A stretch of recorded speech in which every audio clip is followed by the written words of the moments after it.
One might think that the bail industry is just trying to save itself with all this stuff that's being talked about with bail reform and the petitions to overturn SB10. Well, of course we are. We're doing this first and foremost because we have an industry that employs about 7,000 people in this state, and that doesn't include the rest of the country. But we know what happens in California is going to spread across the nation.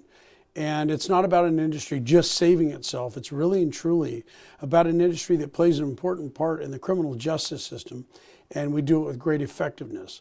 So it's one of those things where when somebody misses court, not only are we trying to return them to court to get the matter resolved, the whole criminal justice system needs to pay attention to what we do. Because when people do miss court, we in California have 180 days to return them to court.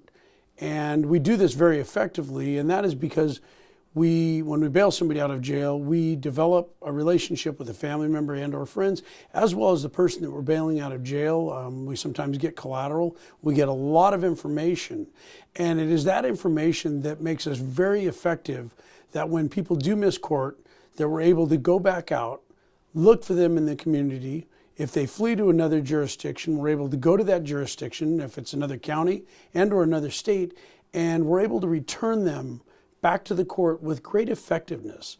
And just recently, I just have to tell you about a couple things that have happened. We've chased some people that have fled, say the region that they've missed court in, and we've worked with law enforcement there, and law enforcement just keeps looking at us like, what are you guys doing? Why are you out here doing this? These are just misdemeanor warrants. We're not going to arrest them. We're not going to take them to jail. And we said, well, we bailed them out of jail. We made an obligation to the court that we'd return them. And we do that. And they just look at us with, somewhat of concern that, like, we can't believe you guys are out here risking your lives doing this, but it is our job. And it's nothing against law enforcement. They're limited in what they can do.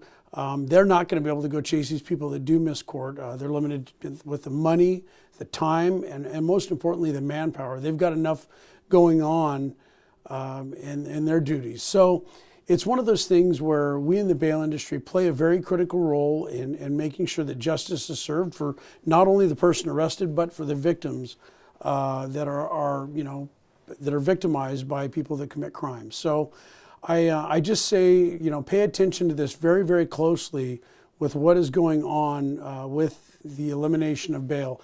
It is not just about eliminating an industry. It is really and truly about affecting public safety and the criminal justice system. So thanks for listening. And if you see a petition to repeal SB10, please take the time to read it and think about signing it. And then when it comes time to vote, you've got to ask yourself if you're okay with people just being released, and hope and pray that they show up for court. So thanks for listening. And again, my name is Topo Padilla. I'm a bail agent in California.